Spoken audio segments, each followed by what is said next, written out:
and how this is likely to affect our education system even in the long term?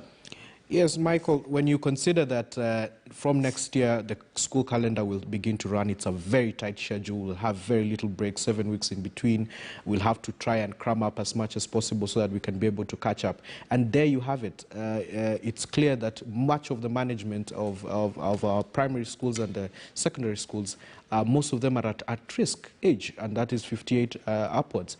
And it's a very trying moment for us as a country. I think the thing that the ministry needs to do now is to really look at their succession planning and the people that they are putting to be able to manage the schools in the event that most of these head teachers and deputy head teachers cannot be able to take part in the day-to-day management of the school affairs. So it is a call upon even us as an entire country, even within the public service.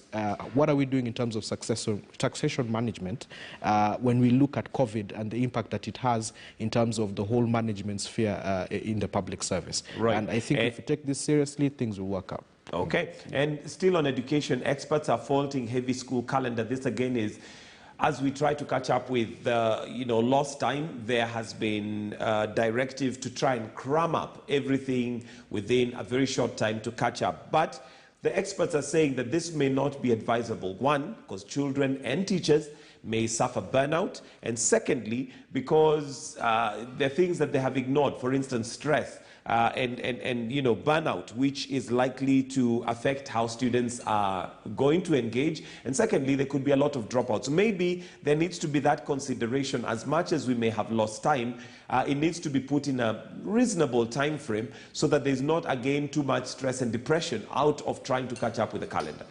Yeah. Michael, there's something that was raised by Sosion, a member of parliament, who is also the NAT Secretary General, that maybe as a country we need to consider having a health and wellness advisory council that actually advises the Ministry of Education and our teachers.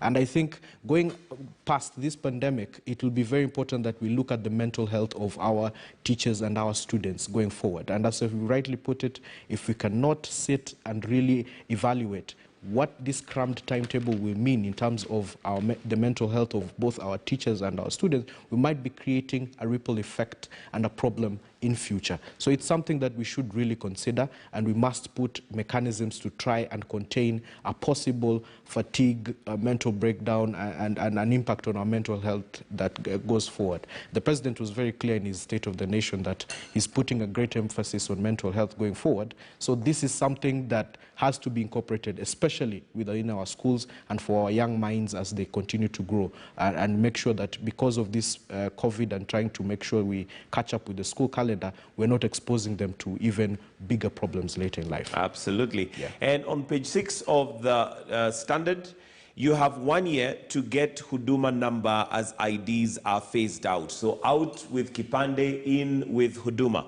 Of course, we do know that the Huduma card and Huduma number had created a lot of controversy, with some saying that this was just a government way of making money, but there was no progress in that direction. But there seems to be movement in that area.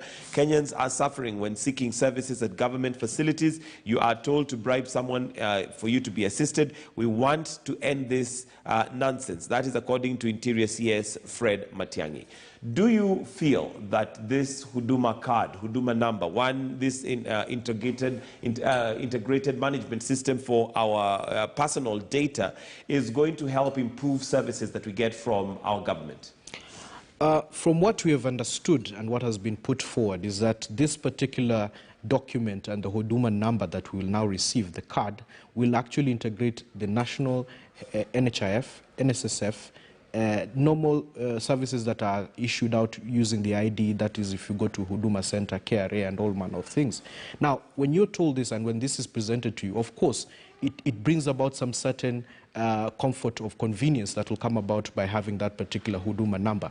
And the fact that it is digital, because right now our ID cards cannot be used anywhere. It is just a card that you put in your wallet and that's it. But now, having it being integrated into a system whereby you can go anywhere, present it, and you do not have to fill a multiplicity of forms to get services done, it's a good thing. The funny thing is that over 10 million Kenyans had not signed up for the Huduma number. And the Cabinet Secretary for Interior has said that from April, there will be a new rollout of people who have not been able to sign up. And we have 1 year until December 12th of next year to have already collected our Huduma numbers, and the ID will become irrelevant. So I think it's time that we also took this particular issue seriously as a country. The objective is good. We have put in place the necessary safeguards. I understand the necessary laws have been published and they're before Parliament for consideration. We have a new data commissioner whose primary job is to ensure that the safety of the data contained within that particular Huduma number is guaranteed. And so my hope is that the moment this card is rolled out and we are able to access that particular card, it will eventually work. We will not have to keep filling numerous documents. I also hope that the safety of it is guaranteed, because again, one little hack and all our data will be confused out there, and we will be in a position whereby it could be chaotic. But I trust we are doing well. That's one of the concerns Kenyans have. How safe is our data? And like you say, it's very personal data that is out there, and all you need is just one careless move, and somebody can literally either even delete you from the system, and you're non-existent. So I'm not sure. Are you confident that the government has assured us of the safety of our data? I think when you look back at the launch that the president had some time back in Manyani, where he tried to show us that as a country we've been taking charge of the little technological items that are required within this particular country to make it secure from a cyber perspective and from a national security perspective, you will tend to see that maybe we are taking charge of these things better. But however, the fact that we have a data commissioner, the fact that we have a new group of people who are working on our data doesn't mean that we are safe. We will still need to be proven to that there are necessary backups, there are necessary measures being put in place, and beyond that, one of the things that is even more worrying is the impact that particular card has on our electoral system, because that number will definitely show up in terms of how we vote in 2022. So even our own democracy will be at stake with how that data is protected. So it's something that I would urge, especially Parliament, because they have the real oversight over the use of data and national security items, to really take a keen eye on what is actually being collected, how it is being stored, where it is being stored, and what safeguards are there to ensure that no matter what happens, a hack cannot come and put all our data out there and exposed and vulnerable to thieves in future. Absolutely. Yeah. Now, page 10, there's an interesting article there, Chebukati, why we cannot guarantee free and fair elections. And of course, this becomes a major interest, because even as we go with the BBI drive, whether it's going to be contested or not, whether it's going to be a non-contested referendum, one of the areas that we have suffered violence and post-election violence because of is the electoral, commission and systems that always seems to be disbanded after every election. Now, we have the chair for the Independent Electoral and Boundaries Commission, Wafula Chebukati, saying we cannot deliver free and fair elections in the environment that we are in, and that needs to be sorted out. My worry and my concern is that we have 2 years to the election. We seem not to be doing much to the Electoral Commission and system such that they can deliver free and fair election. Shouldn't we be concentrating more on this than even, other things like the BBI? And Michael, this is what was said in the Kriegler review. He said that we should be ready for elections 2 years prior. We should have already sorted out our legal issues. We should have already sorted out our electoral commission. We should have made all those things clear before we arrive at the 24-month mark. However, this is the situation we're in, and we're now trying to use BBI to actually try and remedy these issues. And worse still is what Chebukati is saying. We're moving away from a situation whereby it was an expert recruitment into what now politicians will be able to decide who sits as a commissioner. And this has created a lot of anxiety and worry for a lot of people, because we've tried this before. We tried it even from the days of IPPG, and these are the scenarios that came about that created problems for us in subsequent elections. So I think what he's crying out for is something that we need to listen to. He's been at the helm for some time now. He's seen what are the challenges. He sees why you should have a staff that is not beholden to a short-term contract, but a long-term contract. But again, we need to accept that there are systemic issues within IEBC, and probably this conversation that is being restarted in BBI could help us really interrogate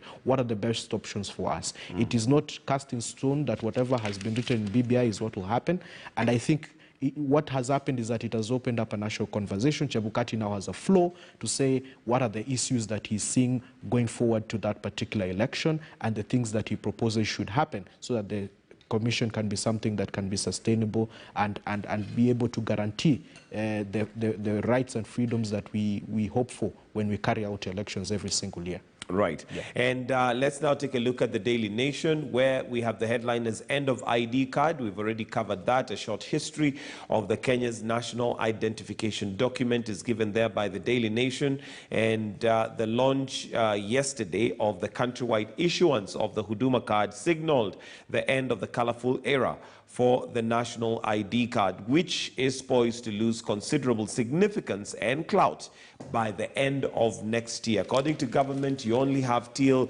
12th of December next year to get yourself the Huduma card if you want to get services from government offices. If you do not have your Huduma card, then you will have and suffer challenges. But let's look at other stories in the nation. On page 5 of the Daily Nation, half of Nairobi residents lack clean water, new study shows. It's embarrassing that in this day and age, the capital city of Nairobi, one that is, literally seen as a hub for many things, still lacks running water in some places. Your thoughts on this? And there doesn't seem to be much being done to ensure that this challenge is overcome. You know, Michael, the one thing that we have to give credence to the NMS and what happened with the new Major Badi and the work that he did was the digging of boreholes in Nairobi.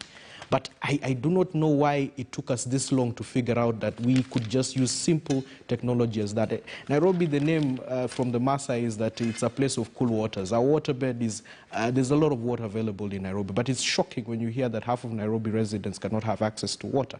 So I think it's time we became progressive in terms of how we look at solving some of the necessary issues that are affect our people. And water and sanitation is one of the critical things that any government should be considering before we go into heavy brick and mortar activities that might not necessarily mean that the livelihoods of our people are well contained and made sustainable. So I'd call upon most of these county governments to also consider that. What is the capacity, what is the level of water access in most of these counties, and especially the urban areas within those counties, because water is life. And I applaud every single effort that has been done over the last few months or years to get some water access available, but it's something that we really need to fix as a country. Right. And since the taking over of Nairobi by NMS, there seems to be positive movement in that direction. And in the Building Bridges Initiative report, there is that suggestion that Nairobi should be under the national service. But there are those who argue that that is a clawback to devolution. What are your thoughts on this? My thought is very simple and clear. When we started this constitution, we knew that Nairobi should be a county on its own. What has happened with NMS, and thankfully so, is that there's been a singular unit that has been well-funded, all right, and given the goodwill of both the president and to some extent at that particular level the governor at the time to be able to execute services for our people.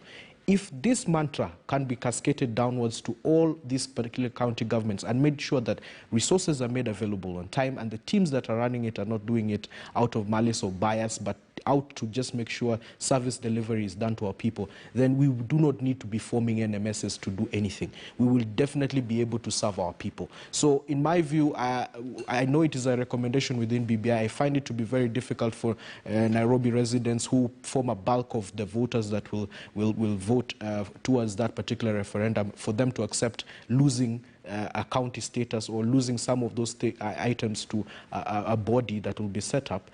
I think we shouldn't deny Kenyans the right to elect their leaders and to elect the people who would be able to give them service. But now it behooves upon the leaders who have been elected to ensure that the moment they're given those responsibilities, they execute. Otherwise, being that a constitutional referendum and even changing of the amendments is something that can be done any time in the future, I think our lessons have been learned. But if governors do not take charge and take heed, this could happen to them in the near future. Absolutely. All right, because of time, we'll have to end the newspaper review right there. Thank you very much, Stephen Mwakesi, who's a public policy analyst, for joining us this morning just to go through the dailies. A quick reminder of that question: do you support the indefinite suspension of the signature collection drive, which was set to kick off today?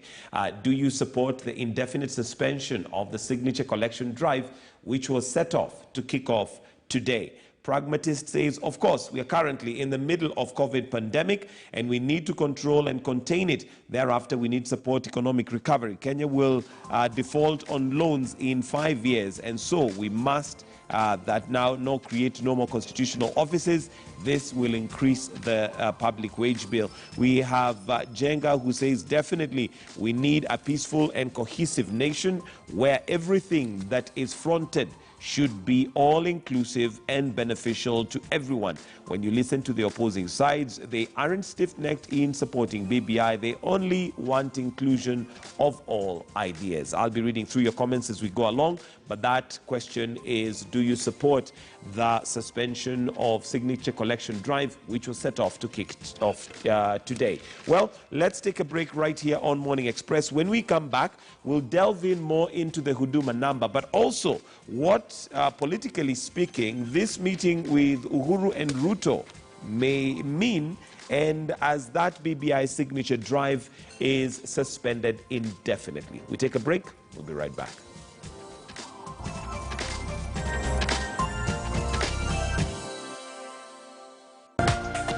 This is KTN News.